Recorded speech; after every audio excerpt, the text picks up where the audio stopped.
हम बात कर रहे हैं प्राथमिक कृषि साख सहकारी संस्था दमदम की, जहां पर करोड़ों का गबन होने के बाद भी शासन तरफ से संतुष्ट पूर्ण कार्यवाही अभी तक नहीं की गई है। आखिर क्या कारण है?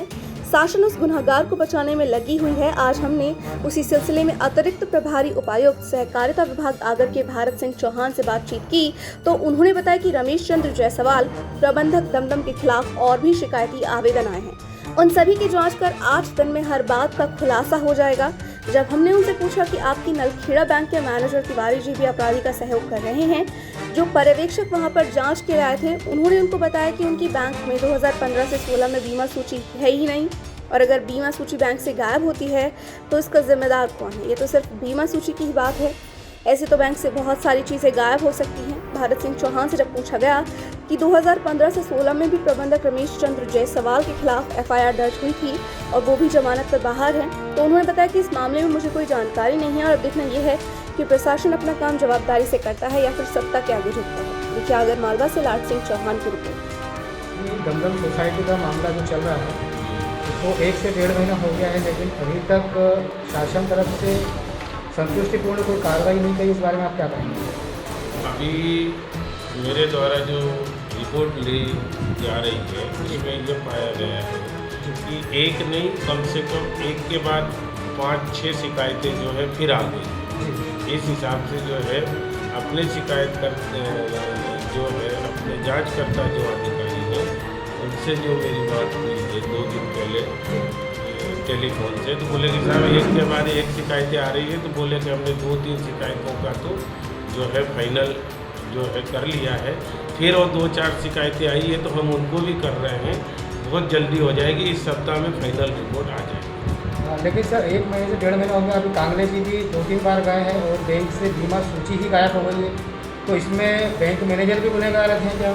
बैंक से सूची गायब या हुई या नहीं हुई है, इस संबंध में बैंक जो है अपना स्टेटमेंट देगा, क्योंकि अमूमन किसी भी स्तर पर बैंक जो है अपनी सूची चेंज नहीं कर सकता, क्योंकि वह सूची भोपाल और नाबार्ड तक जाती है, उसमें कोई चेंज किसी स्तर पर नहीं किया जा सकता। पर्यवेक्षक कमल सिंह जी गए थे तो उनको वहाँ से सूची ही नहीं मिली है, तिवारी जी उसमें गोलमाल कर रहे हैं।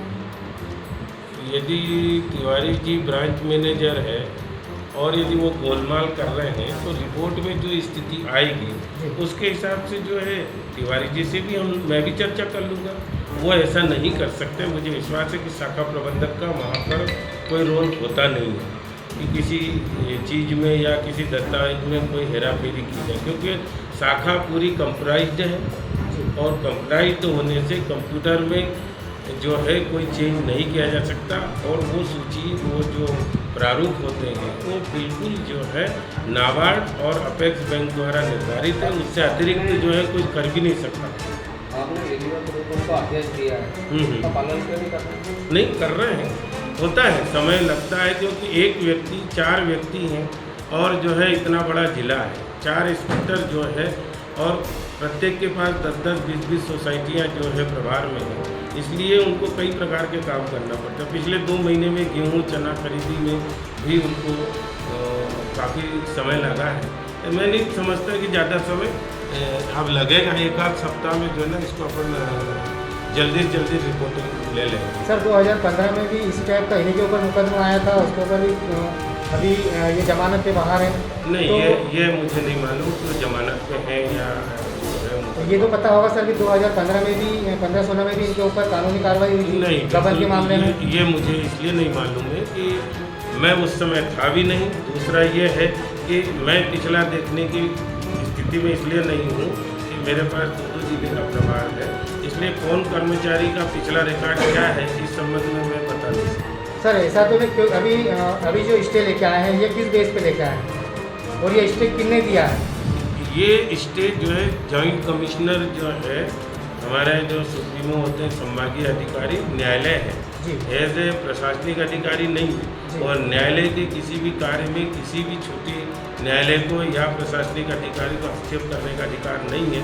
ये उनके स्व विवेक का अधिकार है, जिसको जो है यहाँ पर बाइट के माध्यम से विश्लेषण करना संभव नहीं है। नहीं तो जैसे मान लो उन्होंने अगर स्टे दिया है तो फिर उन्होंने क्या सारी चीज़ें देख ली है, क्या सारी चीज़ समझ ली कि उसके बाद स्टे दिया है? वो जो है न्यायालय का काम है, न्यायालय के काम में किसी प्रकार का कोई जो है कमेंट बट किन्तु नहीं लगाया जा सकता, क्योंकि उसके आगे भी न्यायालय है। तो ऐसा तो नहीं है सर कि प्रशासन अभी जो कर्मचारी वगैरह हैं जो अभी वर्तमान के, ये किसी नेताओं के दबाव में आके कोई कार्य नहीं करना चाहते हैं? क्योंकि अभी तक सर 1.5 महीना हो चुका है, 1 से 1.5 महीना। ऐसा नहीं है, किसी भी लीडरशिप का कोई दबाव नहीं है और दबाव में प्रशासन काम नहीं करता है। सम्मान के साथ जो है उनके द्वारा यदि कोई जानकारी दी जाती वो दी जाती है, बाकी ऐसा नहीं है कि कोई दबाव वाली बात बिल्कुल नहीं है। तो सर 1.5 महीना करीब हो गया है और अभी तक भी कोई कार्रवाई आप लोग मतलब जिससे किसान संतुष्ट हो, ऐसी कोई कार्रवाई आप लोगों की तरफ से नहीं हुई है? एक बात है, किसी भी मामले में, गंभीर मामले में और जांच यदि करना संभव होता है तो समय का इसमें नहीं देखा जाना चाहिए। 1.5 महीना जो है एक व्यक्ति पर जो है 1.5 महीने का यदि जांच में जो है यदि लग रहा है तो कोई पीछे कारण होगा। अधिकारी जांच करता है, अधिकारियों को समय इसीलिए लग रहा है कि एक सारे दस्तावेजों को देखना।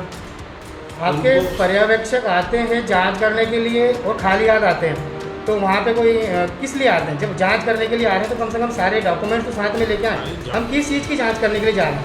जांच तो जो जाएगा, दस्तावेज तो सोसाइटी में होते हैं, समिति में होते हैं, उसको ले जाने की जरूरत नहीं। दस्तावेज तो वहाँ पर उपलब्ध होते हैं, यहाँ दस्तावेज तो होते नहीं। तो वहाँ पे आपके जो नलखेड़ा बैंक प्रबंधक है उन्होंने भी दस्तावेज देने के लिए मना कर दिया, बोले कि यहाँ से तो है ही नहीं दस्तावेज, गायब हुए हैं। ऐसा मेरे नॉलेज में नहीं है कि वो मना करे। फिर भी मैं प्रयास करूँगा, उनसे बात करूँगा कि मना कैसे कर सकते है ना, मना कर नहीं सकते और जाँच में पूरा सभी को सहयोग देना है। ठीक, मैंने जांच की, गेहूं की, उसमें नहीं है दोषी। उपार्जन में तो नहीं है, लेकिन वो जो 17,000 वाला जो केस है जिसमें फर्जी साइन करके रमेश जायसवाल ने पेमेंट निकाला था, उस मामले में तो दोषी पाया गया है। नहीं, प्राइमरी लेवल पर अपन ने उन्हें हटा दिया है। अभी फाइनल रिपोर्ट नहीं आई है, फाइनल आ जाने दीजिए, फिर आगे कार्रवाई करेंगे। सर कितने दिनों में आप इस चीज़ का क्लियर? 1 सप्ताह। 1 सप्ताह में पूरा क्लियर हो जाएगा? बिल्कुल, सब जितनी भी जाँचें हैं सब आ जाएगी, उनकी एक एक करके रिपोर्ट आती जाएगी, मैं आपको जो है बताऊँ। सर उस सोसाइटी में जो उसके दूसरे को यहाँ का आदेश हुआ है तो उसको अभी तक लिंक पत्र नहीं मिला है। उसका आदेश हुआ मोहनलाल करके, तो उनको वहाँ का प्रभाव नहीं दिया जा रहा है। मोहनलाल जो बड़ोद तरफ से आते हैं, उनका आदेश हुआ है दमदम सोसाइटी के लिए, पर उसको अभी तक ये आपको पता होगा, मुझे नहीं मालूम कि उनका सोसाइटी बैंक ने किया होगा। जी कांगले जी गए थे, कांगले जी को लेकर जी ने खुद आदेश करा था। वो बैंक स्तर का मसला है, उसके संबंध में बैंक ही बता पाएगा, विभाग नहीं बता पाएगा किसको अपॉइंट किया किसको नहीं किया। नहीं, मतलब उनको चार्ज अगर मिल गया है तो उनको जाना चाहिए, क्योंकि ये बैंक बताएगी। और आपने मुझे नॉलेज में लाया तो मैं भी चर्चा करूंगा बैंक से कि भाई जब यदि आपने जो है किसी को चार्ज के लिए अधिकृत किया है तो उसे जाना चाहिए, आदेश का पालन होना चाहिए। ठीक है, ओके।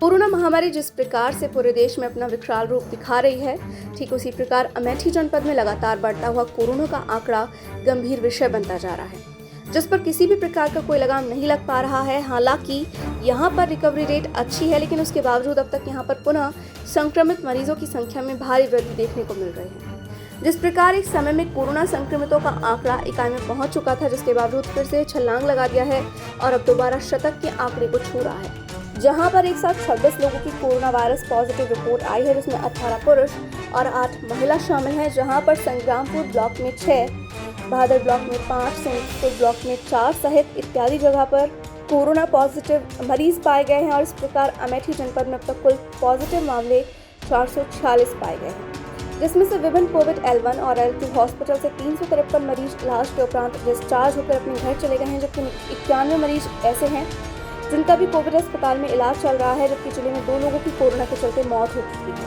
आज आई रिपोर्ट में एक अन्य स्वास्थ्य कर्मी सहित सामुदायिक स्वास्थ्य केंद्र जामू के चिकित्सक अधीक्षक भी कोरोना संक्रमित निकले, जिसके उपरांत CHC जामू और CMO ऑफिस ग्वारीगंज में हड़कंप मच गया। क्योंकि चिकित्सा अधीक्षक महोदय सामुदायिक स्वास्थ्य केंद्र जामो के साथ साथ जनपद मुख्यालय गौरीगंज स्थित मुख्य चिकित्सा अधिकारी कार्यालय में कंट्रोल रूम में भी काम करते थे, इसलिए आनन फानन में सामुदायिक स्वास्थ्य केंद्र के साथ साथ सीएमओ कार्यालय को भी सील करके और साफ सफाई और सैनिटाइजेशन की प्रक्रिया शुरू कर दी है। दोनों कार्यालयों में तैनात सभी कर्मचारियों की कोरोना टेस्टिंग की जाने लगी है और इसी के साथ साथ जिले के पुलिसकर्मी भी इन दिनों काफी मात्रा में चपेट में आ रहे हैं। आज ही संग्रामपुर थाने के 6 पुलिसकर्मी, मुसाफिर खाना कोतवाली में तैनात 1 पुलिसकर्मी और पुलिस अधीक्षक कार्यालय में तैनात 1 पुलिसकर्मी अर्थात आज कुल 8 पुलिसकर्मियों की कोरोना रिपोर्ट पॉजिटिव आई है, जबकि जनपद में अब तक कुल 26 पुलिसकर्मी संक्रमित हो चुके हैं, जिसमें से 6 पुलिसकर्मी स्वस्थ होकर ड्यूटी पर वापस हो गए हैं, लेकिन अभी भी 19 पुलिसकर्मियों का कोविड हॉस्पिटल में इलाज चल रहा है। देखिए अमेठी से दिलीप यादव की रिपोर्ट।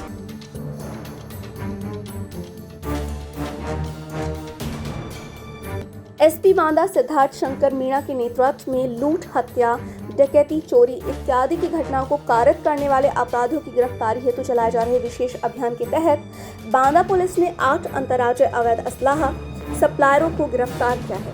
अपर एसपी महेंद्र प्रताप सिंह चौहान ने बताया कि इनके पास से 1 पिस्टल, 32 बोर, 1 अदद मैगजीन